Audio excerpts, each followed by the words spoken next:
Hey folks, just decided to do an impromptu stream today. I had a little bit of time and I had a thought on my mind. So I don't know how many people are going to show up for this, but certainly it'll be available for folks to watch later on. This is going to be a slightly different video than my normal stuff. I think I've kind of become known as a guy in the RPG sphere, but I am as much, if not maybe even a little bit more of a miniatures guy than an RPG guy. And I wanted to talk about designing aliens specifically for miniature design. I've talked about this before in other miniature streams, but this goes back to something that was talked about a lot. About a decade or so ago, there was a big push in 15 millimeter miniatures to we saw a massive explosion of 15 millimeter science fiction miniatures. And other scales were also doing this, and other scales were already pretty healthy as far as science fiction miniatures went, but 15 millimeter science fiction, it sort of languished in some old ranges, like laser burn and oh good lord, Asgard miniatures, things like that.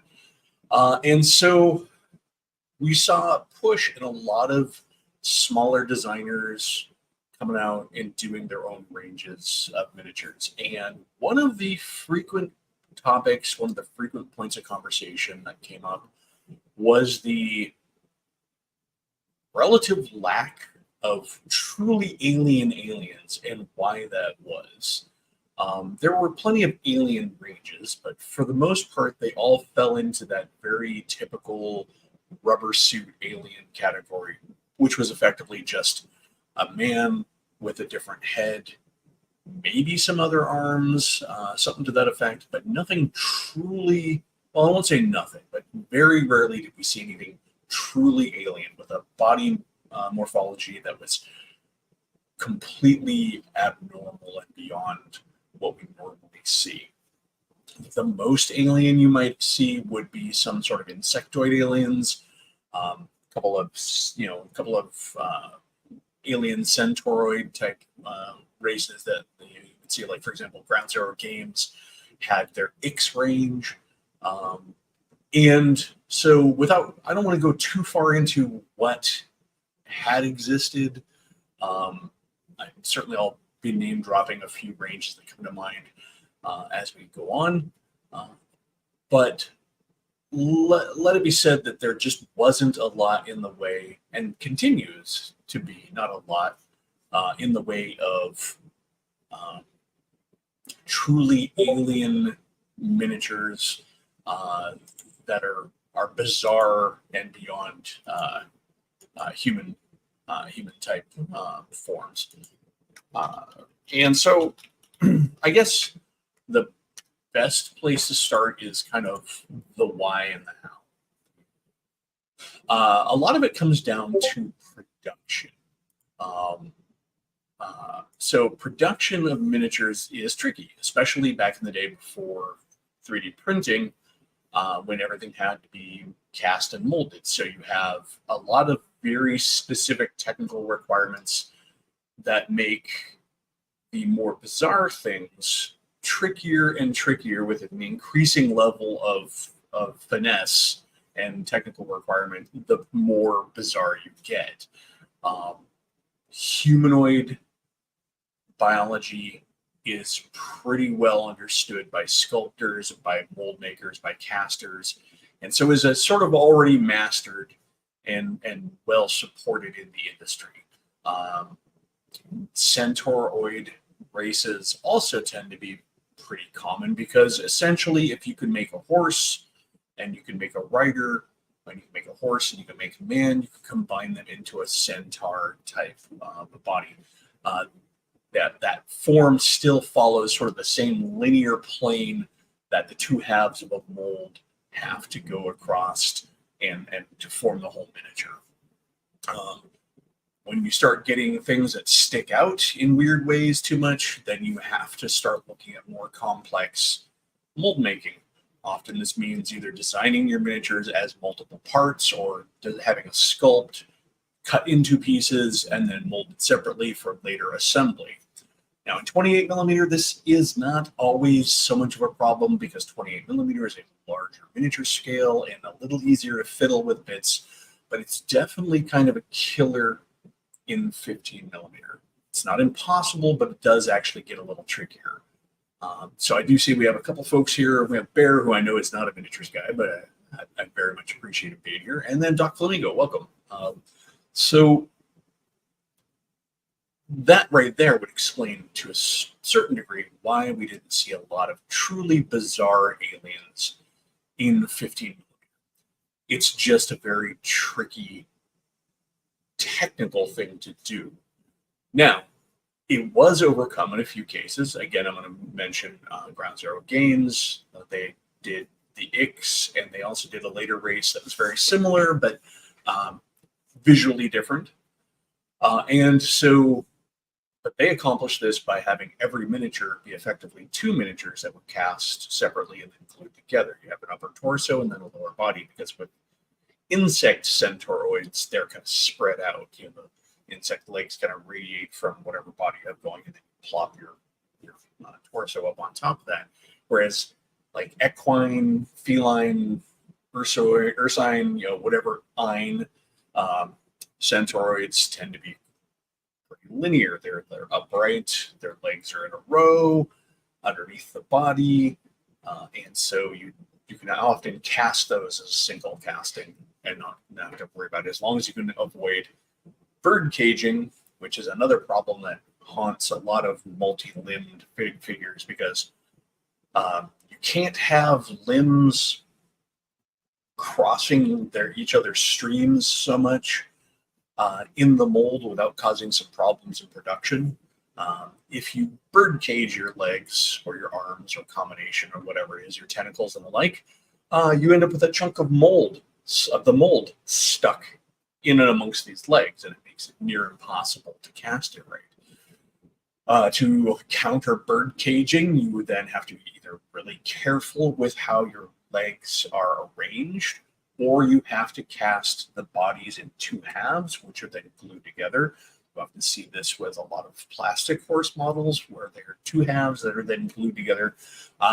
This accomplishes a couple of things. It allows you a little bit more depth for a much more robust body for whatever body you're sculpting, because you can only go so far on either end of the mold before it becomes tricky. Molds are only so deep. So if you split both, the body of the creature into two halves, you can lay both halves out flat on the mold, taking full advantage of the mold depth, and then get a greater width. This is how they do things like elephants and rhinos a lot of times, that are really big models where they have to be then glued together. The other way that you avoid bird caging is really careful engineering of your limbs.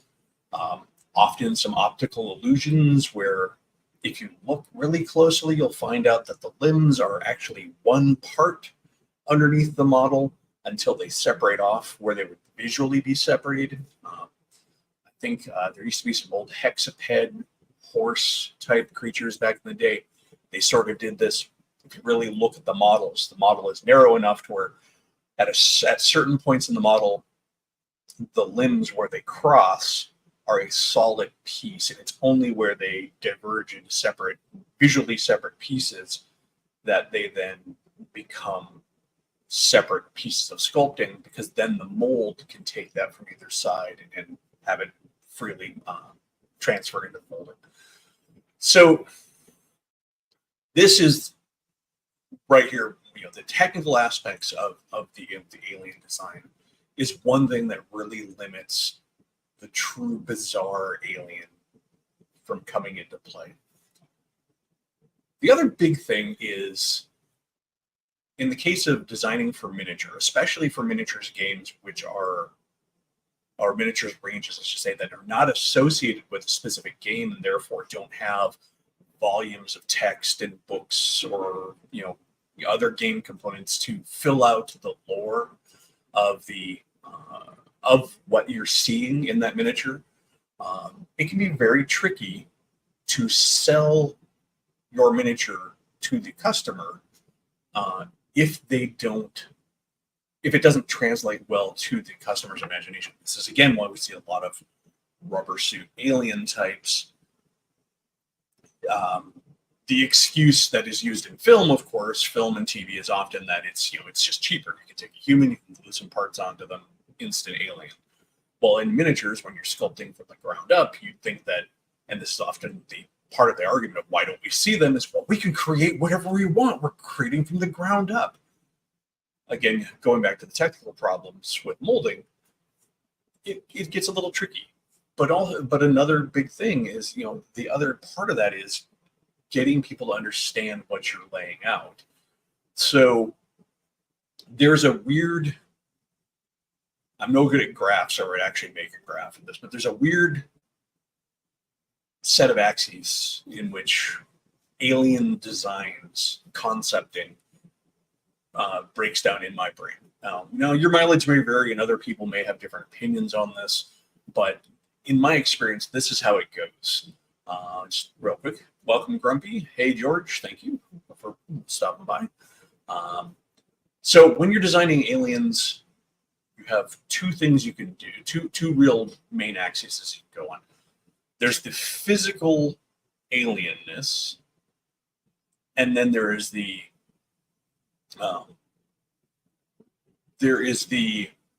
recognizable traits of the equipment.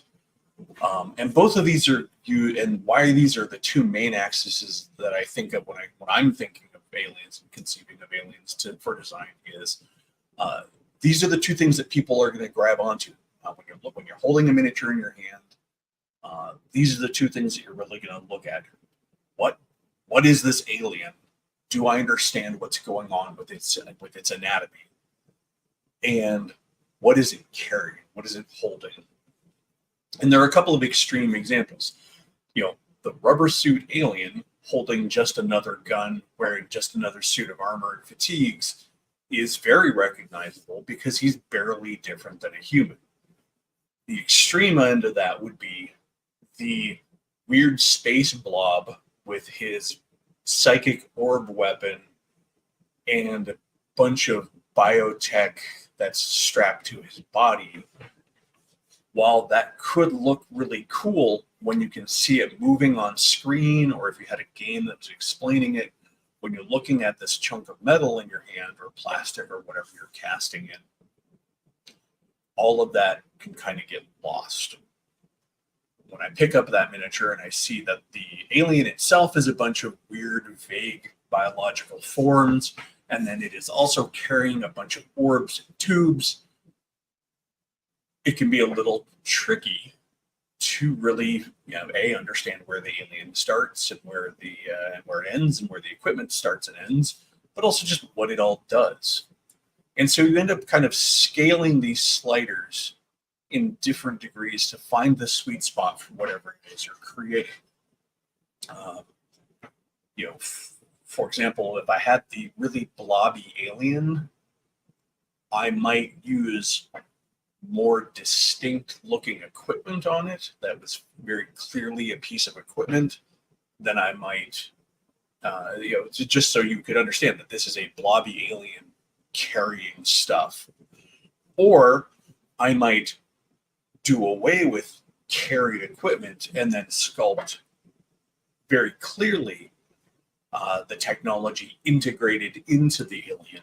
And that way we can, that still can be a little tricky to communicate, but it ultimately might be better than trying to explain that, no, it's actually carrying the orb, the psychic orb weapon, and it's not just a pseudopod that is extended. While this is true, Grumpy, the main thing that again, going back to what I was saying, in movies and books and comics and TV and stuff, you get to see the things working, and so either it's described in the text or you get to see it on screen. So it's a little easier to communicate that in the design on for those media. But in miniatures, it's tricky because your miniatures are static. You have a very limited number of poses usually that you're going to produce because you have budgetary requirements and you can't produce an infinite number of miniatures for any particular offering. At best, most offerings in any miniatures range outside of the giant manufacturers is going to get maybe 4 to 6 poses. 4 to 6 poses is a good amount of range for having enough variety on the table to where it doesn't look like the same guy 8 million times. And then, of course, 4 to 6 poses across another 3, 4, 5, 6 different codes within that range, then you get a good variety. But yeah, it is tricky because ultimately you want to sell your miniatures, and your miniature concept has to grab your customer. If your customer can't understand the miniature that they're looking at,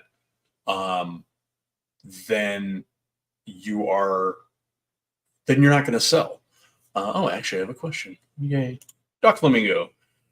Why are models printed at that weird angle? Is it so to minimize the amount of plastic and weight? So when you're talking about 3D printed models, it is usually a matter of layer lines. It's not so much a matter of the amount of plastic laid down on each pass. It's to make sure it's to minimize the effect of layer lines.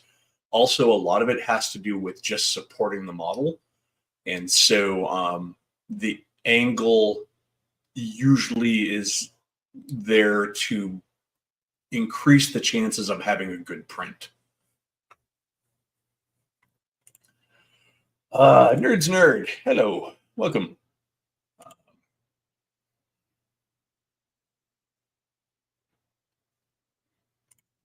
Yeah, I mean,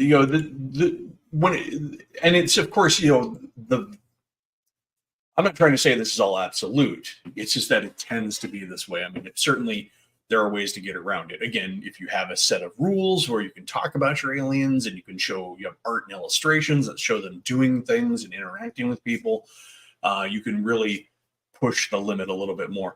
But ultimately, it's just the third factor in all of that. It's beyond the people's ability to understand what they're seeing. Is aliens are incredibly subjective, and the farther you go from center, the less folks you're going to appeal to with whatever you're offering. And so while really aliens are nifty and cool, they're not likely to sell as well as something that's a little bit more standard. That's another one of the main reasons that we see a lot of bipedal, boiler suit, rubber suit aliens out there, is because that is the sweet spot for miniatures.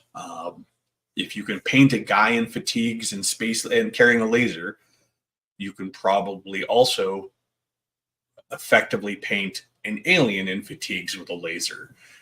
And so in terms of a hobbyist, you're not having to adapt your techniques a lot, and it's just the way people look at their models and aliens. There's always going to be, and you'll see it in the discussions, going back to where I was talking about at the top of the stream here. This all stems from conversations that were had at length, ad infinitum, ad nauseum, in the 15 millimeter science fiction miniatures community.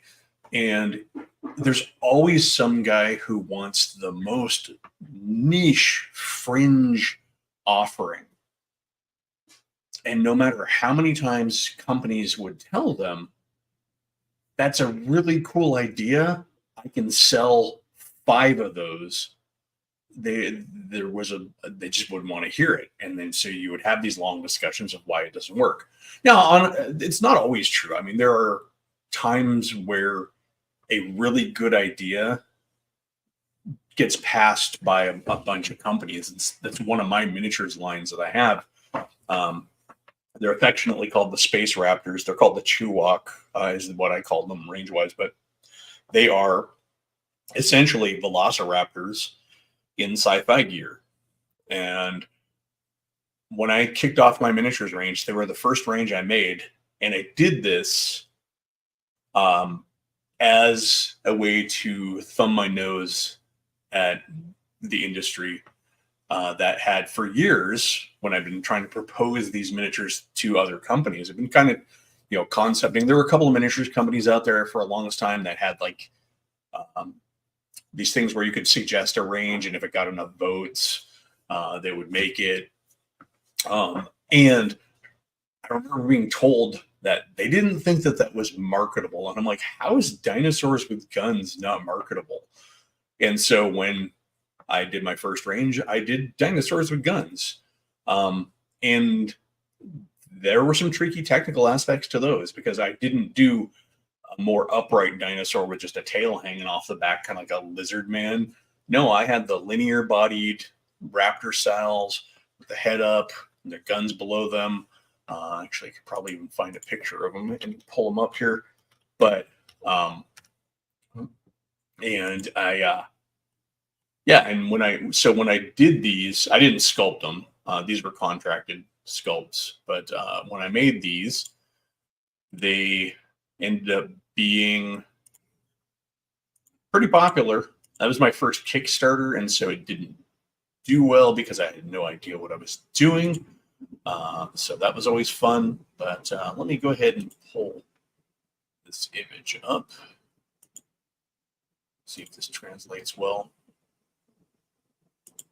All right, so yeah, so this actually shows a couple of offerings in that range. And this is a Chewok leader with a staff of office and two of the battle suits I made for them. I remember, and I'm going to stop for a moment and kind of talk about my experiences with this range, because it's very interesting.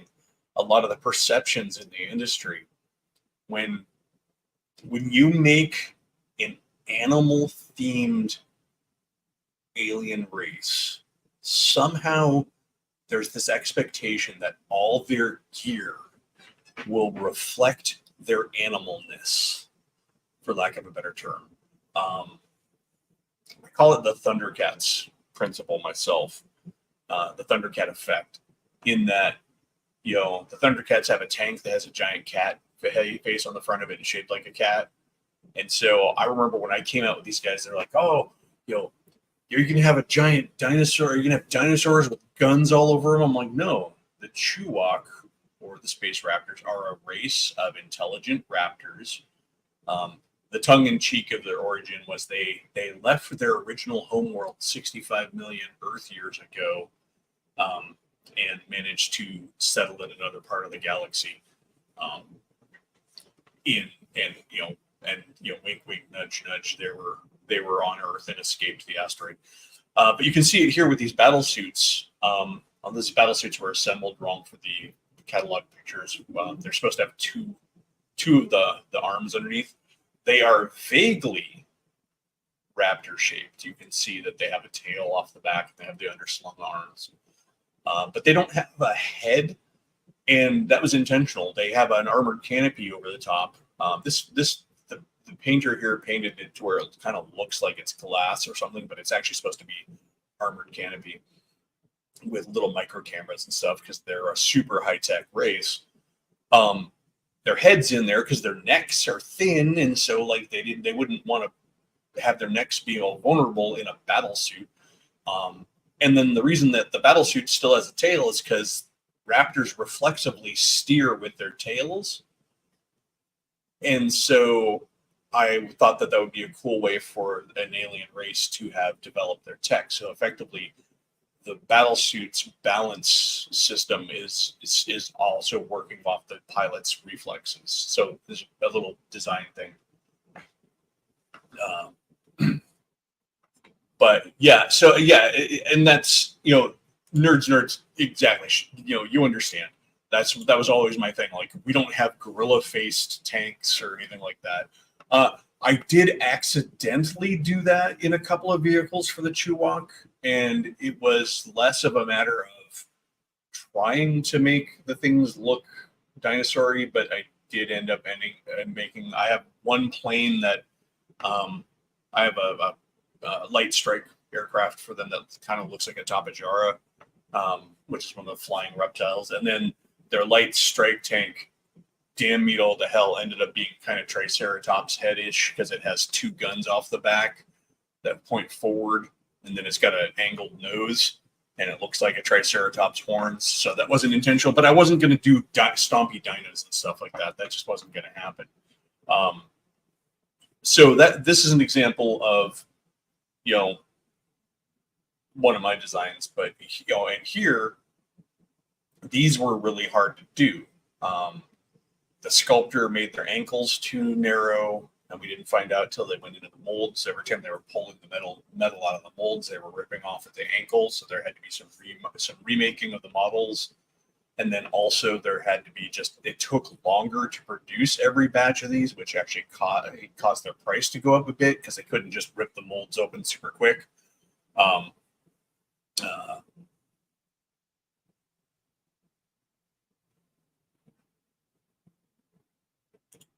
Yes. I've seen the pictures. I was thinking, but anyway, so yeah, these ones were a bit of a technical issue. Their linear bodies did end up being kind of weird because they have in the infantry poses they have their guns hung underneath, and so that makes it a little tricky to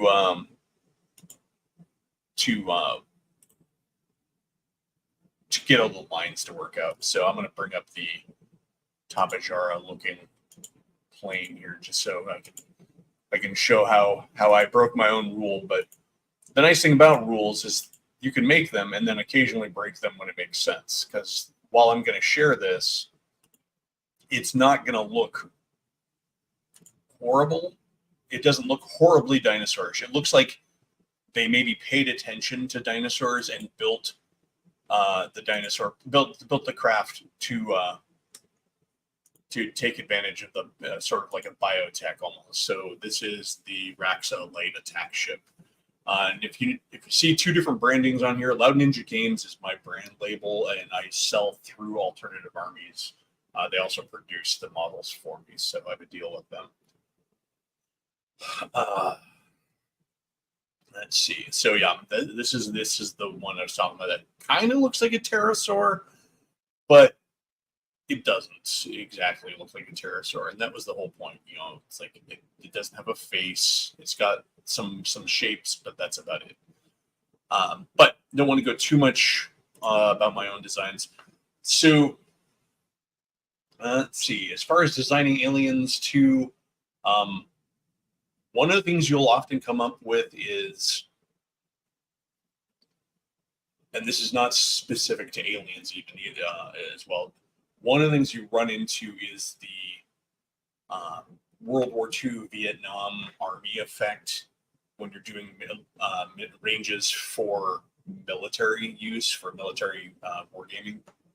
It seems like no matter what vision you have for your alien race, there's always somebody who's going to say, yes, but where is the A, B, and C that make this military fight like every other military that's ever existed? And even when you present options or alternatives, there's this weird desire to the point where some guys will say, I won't buy your stuff because you don't have this, that, and the other. And it makes all the armies come across very samey. Now, granted, realistically on Earth, all armies are very samey. I can speak from my own range. A couple of instances, actually, all three of my main ranges have run into this problem to one degree or another.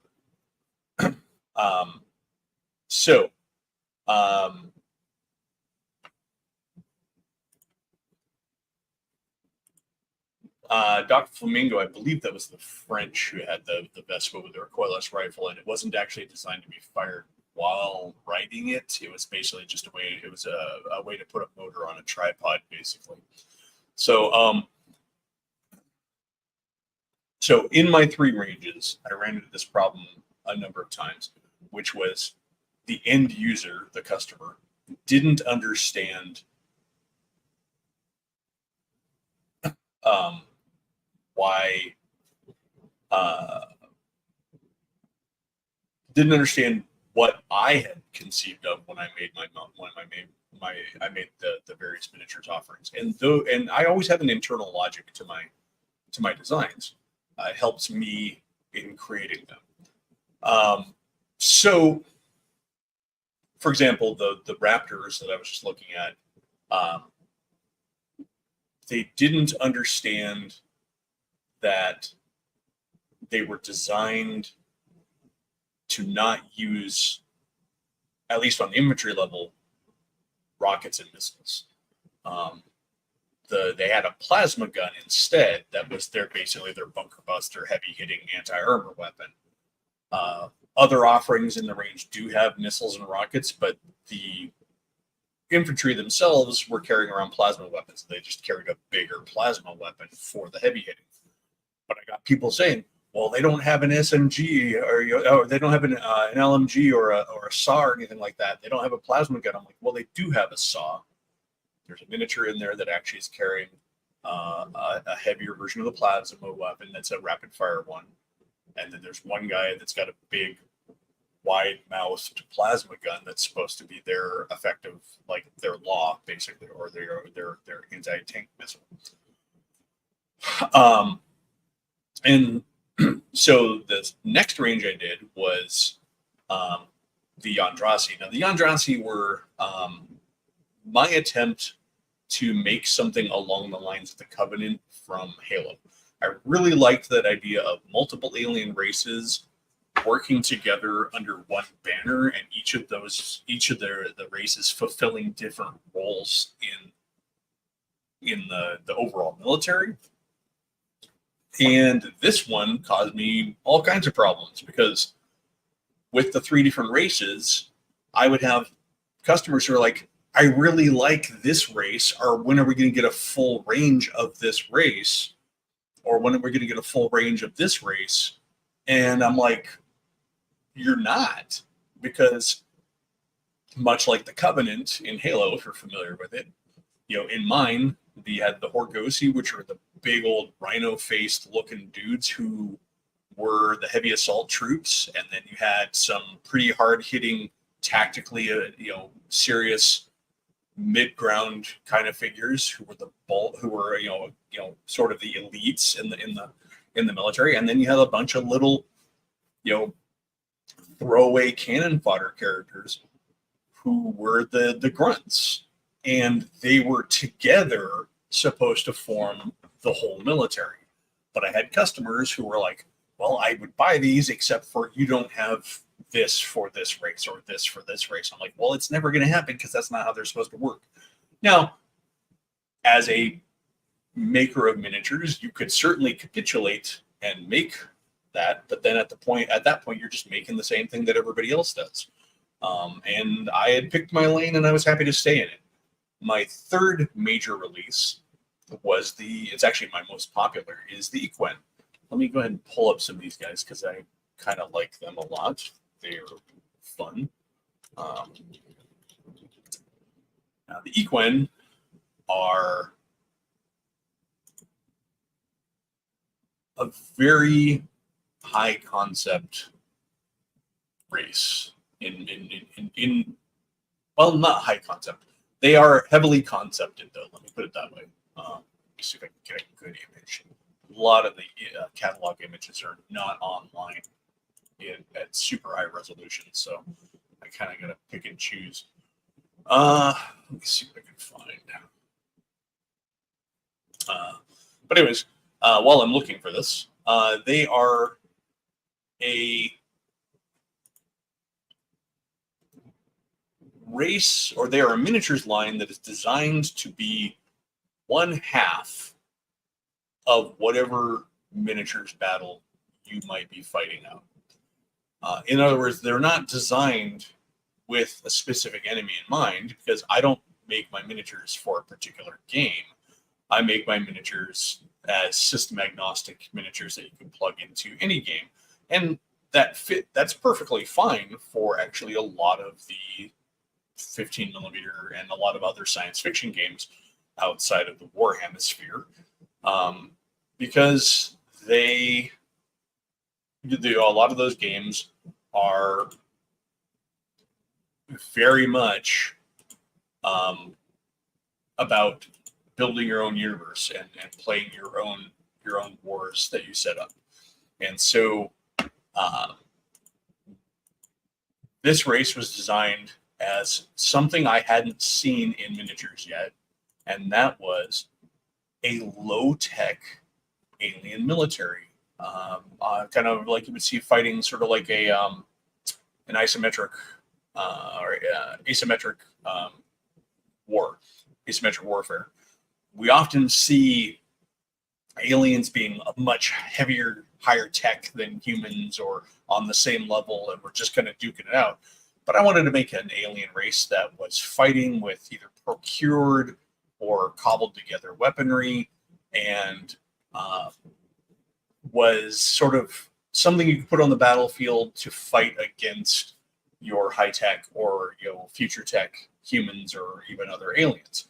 And so I came up with the Equine. Now this is kind of a group picture of the sculpts for the second Kickstarter that I tried, which barely failed. Miniature still got released because my sculptor's a cool guy. And so these guys are tribal aliens who have basically thrown off the shackles of whatever alien oppressors they're dealing with. I have a whole bunch of lore and stuff in my head on the website about them. I even had some awesome concept art done for them, which I'll pull up here. This guy done by an artist named Todd Ulrich, who is really actually now too big for my britches. He actually works in the gaming industry, and I can't afford him anymore, which sucks. But I knew him when, and so I got some pretty cool concept art. Here's one of the earlier pieces that shows some of the markings on some of the leader types. No, they didn't steal my ideas for the crew. So the crew were out. There's only so many ways you can do crusty aliens or low tech aliens. The crew talks writers were already well established amongst the crew. But yeah, it's these guys. I had a religion for them, and I had a society for them. I even know what their anatomy is, their biology. I know how they all work because I like it to make sense when I'm designing things. But with that particular offering, one of the problems I had was I had people going, well, what are they supposed to fight against? And I'm like, well, they're not. They're supposed to fight against whatever you want to put them against. That was the whole point of the line. So yeah, that's the other thing to consider when you're creating a miniature range is you're going to have people who don't understand it and are not going to buy it because the concept maybe escapes them, or they want everything to be very cookie cutter. They want every army to have mortars. They want every army to have heavy machine guns. They want every army to have missile launchers.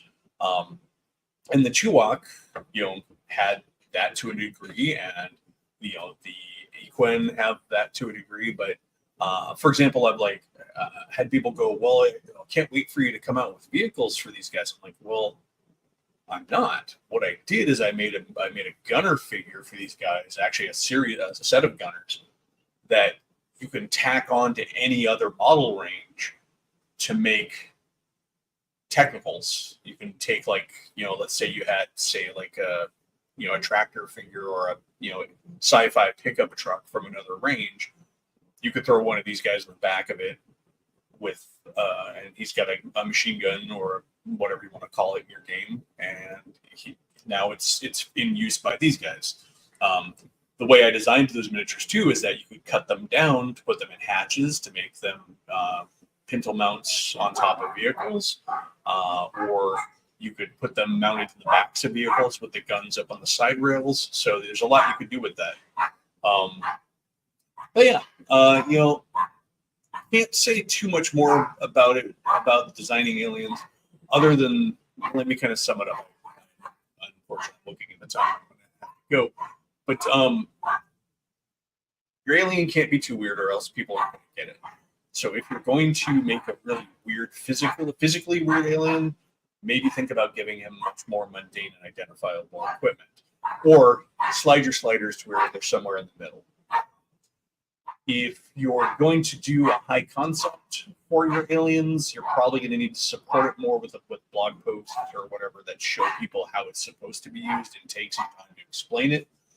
If you're going to be a creator of miniatures, make yourself available to people so you can answer these questions, be cool with people, be cool with other creators, and just play nice. We had a problem in the 15 millimeter sci-fi circles where there was one guy in the industry who came in just a little too rabid, trying to be like the big shark in the tiny pond full of a bunch of really happy, friendly goldfish who were all freely trading ideas and just kind of just really vibing off each other in this whole community of design and development, just mutual support. Don't be that guy. He's gotten better over years. I'm not going to name names because he has gotten better, and I appreciate the fact that he's playing nice. But yeah, and then also just understanding there's going to the farther you aim from center, just like everything else. And it seems very relevant because we've seen this in RPGs recently. If you're going to aim for the edge, you're not going to hit the center. And so if you make your alien too kooky and too crazy and too weird and too hard to understand, nobody's going to buy it. It may be the coolest design in the universe, and you may be so proud of it, but it's not going to sell. So you either have two choices. You can make it and make the 5 people who really want that alien happy, and you can be happy and content with that, or you can move on to something else. I've always said that if I really wanted to play it safe and I wanted to make smart business decisions in regard to making miniatures, I would have led with 2 or 3 ranges of near future humans. Every range that sees some success is at least 50% future human soldiers or really safe future aliens. And when I say really safe, I mean like if you squinted, they could just be humans. That's another problem too. I mean, real quick before I go, one last little note. At certain sizes, certain scales, you have to maybe make things look a little less practical if they're going to sell as alien, because ultimately, a purple-skinned alien with slightly nubby skin in an army helmet wearing fatigues is nearly unidentifiable in miniature at certain scales from a human in fatigues with a helmet. So yeah, I mean, that's, hopefully there's some wisdom here. I don't know if anybody here is even interested in making miniatures ranges. Nowadays it's a little trickier, and because everything's going digital, and the price of artists seems to have skyrocketed, as far as being able to afford. See, I can sculpt. I just can't. I'm not productive enough to maintain a range, which is why I had to contract for sculptors to do my big ranges. I have miniatures in my range that I have sculpted, but my technical expertise and my sculpting abilities are not anywhere near proficient enough to churn out the number of miniatures that I would need to keep the business going. My business is kind of very much trickled out, and I barely do it. I'm kind of just enjoying the residuals of the things I've made, and occasionally I'll leak into design out there. I have been able to grow my range due to some really cool people who just like having fun making designs for me, usually in the vehicle realm. But yeah, it's something to consider. There is some takeaway here for other things, like if you're designing for RPGs, maybe consider that those vectors of recognizable anatomy and physiology, and then the equipment. If both are set to extreme, nobody's going to understand what you're doing. So there's kind of a sweet spot. And on that note, I appreciate everybody who showed up. This is going to be one of my more popular videos because, like I said, I've kind of become known for RPG stuff, but I do like miniature stuff, and I do like talking miniatures. But have a good one. Get out and game.